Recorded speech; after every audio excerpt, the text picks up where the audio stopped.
Welcome to the Highly Sensitive Person Podcast, a twice-monthly podcast for people who experience the world intensely. Join me on a journey of acceptance of our highly sensitive person traits. Welcome to episode 62 of the HSP podcast. I'm your host, Kelly. And if this is your first time listening, just to give you a quick explanation of what this show is, it's for people who have sensory processing sensitivity, or for those who want to learn more about it. I share stories, reflections, and personal experiences about the benefits and the challenges of being highly sensitive, from my perspective. You know, as HSPs, we have certain traits that make us better suited to some things, whereas people without the trait might be better suited to other things. Being highly sensitive doesn't make us better or worse than other people. A few shows ago, in episode 59, I talked about people who are celebrated for their sensitivity, like artists and musicians. Today, I'm going to continue the discussion about other benefits of being highly sensitive, and I'm tried to focus on ones that aren't the most obvious. So these are kind of more hidden benefits. Also, I'm not going to cover benefits of being highly sensitive in the workplace because that will be yet another separate episode.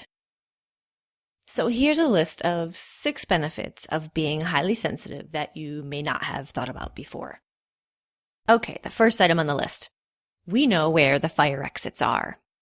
Basically, we care about and notice details that other people might miss. Because we hate making mistakes, therefore, we take learning from our mistakes very seriously. We think about the consequences of everything we do and what other people do. So I have a question for you. As an HSP, has anyone ever accused you of being too serious? Are you raising your hand? Well, my question is, let's flip that around. What if nobody was serious? What if no one paid attention to details and nuance? If you're in a burning house, don't you want someone serious to help you? Do you want the fireman or firewoman who shows up to be detail-oriented and very aware of their surroundings? Do you want the dive master who's leading your scuba trip to be meticulous about details and safety? I think so. Conscientiousness is needed and important. HSPs thoroughly think through the consequences of our actions and non-actions, and other people's too. As Dr. Elaine Aron once wrote about HSPs, quote, "Everyone benefits from our conscientiousness. So if they say we are just being compulsive when we take note of where the exits are, they will change their tune if there's a fire." Number 2, we get to feel the good stuff deeply. My husband, who does not have the trait of high sensitivity, once said that he envies that I get so excited about things, like seeing a pretty flower or teaching our dog a new trick, for example. These things make me really happy and excited. Here's another example.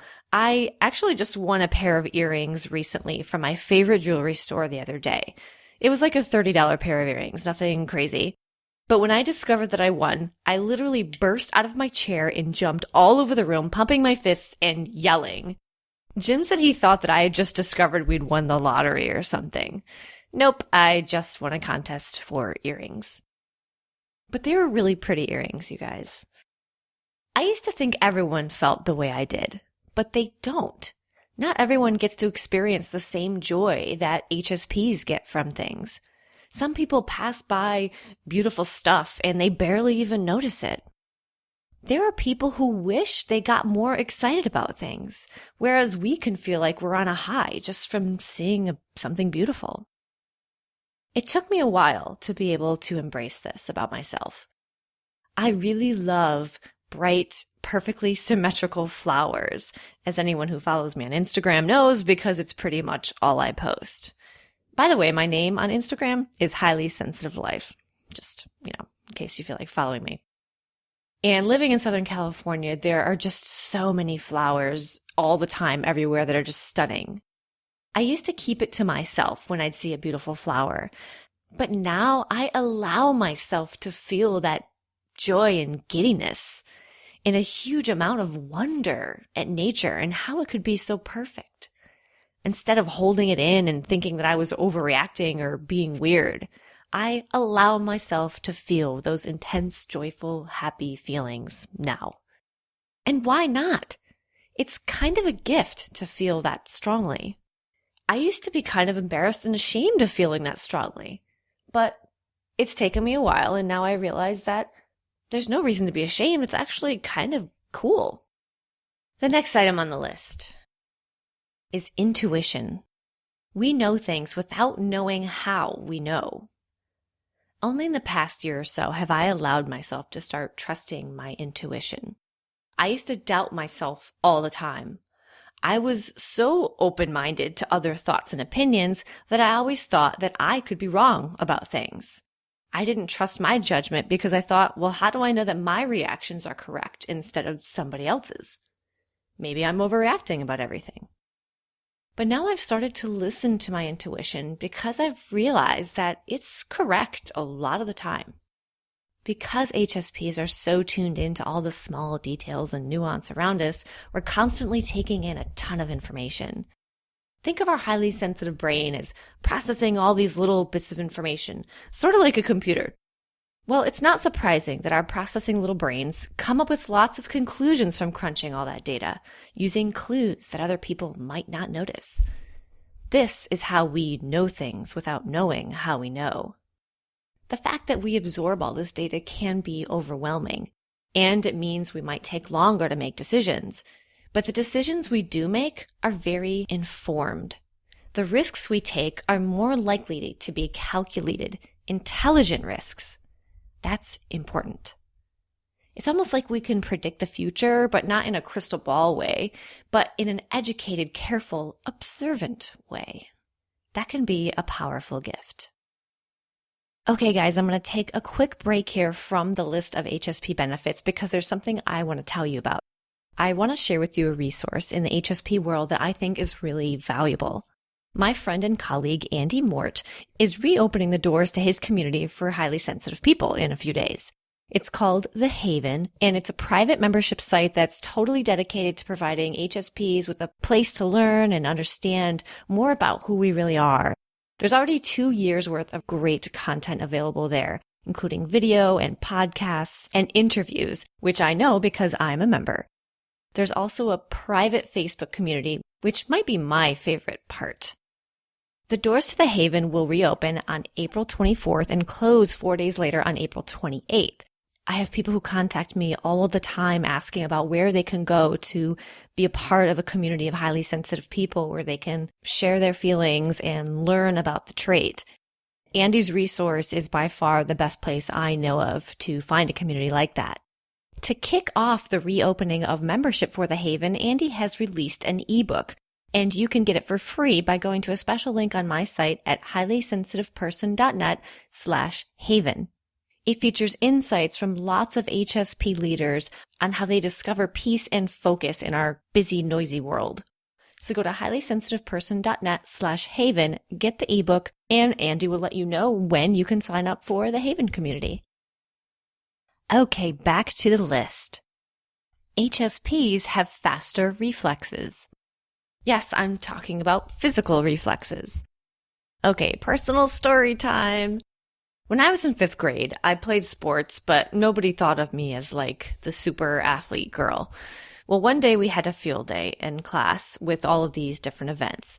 And one of the events was like a race and obstacle course where you had to run this twisted route through the playground, up and down the slide, under the swings, all over the place. And it was a timed race. There was one girl in my class who everyone knew was like the fast girl. She always was the fastest runner and won all the races. I guess there was a lot of racing in 5th grade. So anyway, the event came around, and I remember that it blew everyone away that I did really well. I can't remember today if I came in first or second after that fast girl, but either way, no one had ever suspected that me, quiet little unassuming me, was fast. I also used my fast reflexes in softball. In high school, I got on the varsity team as a freshman, mainly because I was a really good batter. People didn't expect much when I approached the plate. Small little me with my glasses. I batted leadoff, and I was one of the few girls who could hit really fast pitchers. I knew how to adjust my swing, how to shorten it, and just focus on simply making contact with the ball, whereas most of the other girls never thought about doing that with a pitcher who was really, really hard to hit. I remember we played this team full of giant girls who always crushed us, but I was the only person on the team who got a hit off of their pitcher. Anyway, this isn't a show about me bragging about my sporting achievements, although I will admit that it does feel kind of good to talk about these things. But nowadays, in the present day, my husband calls me the clumsy ninja.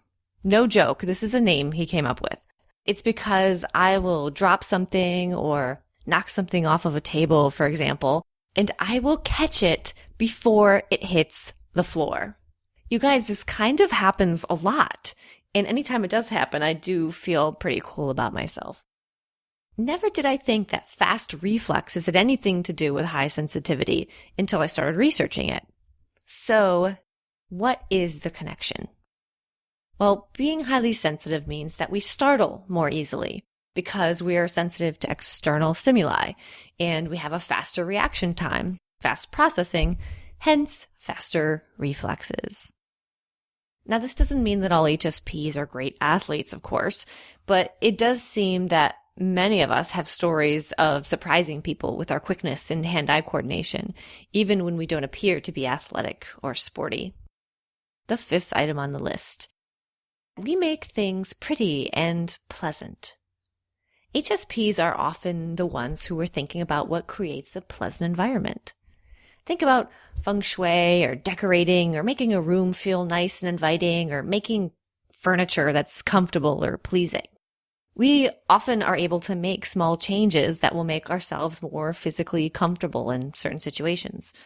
And even if we are comfortable, we might think about other people who have different preferences, different body types, different ailments, and what might make them more comfortable too.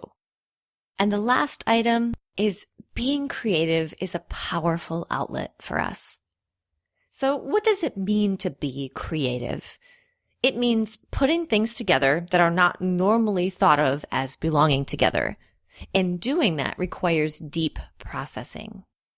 Being creative lets us feel like we're letting out some of the feelings inside of us, tapping into our inner world, allowing us to express things that can't be expressed in a traditional way.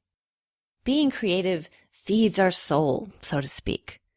It just feels really good. Being creative can relieve stress, reduce anxiety, and even help depression. Yes, being creative can help people who are not HSP as well, but it's stronger in us.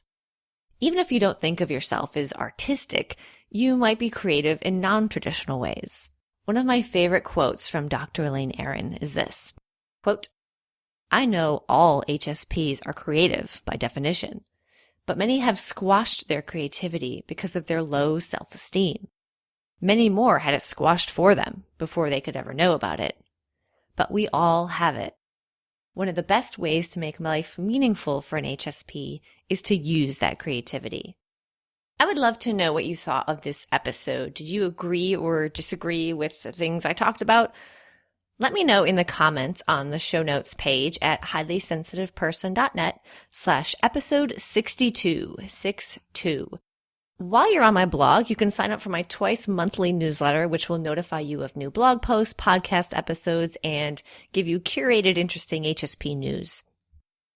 And if you enjoy this podcast and would like to support it, then please become a patron.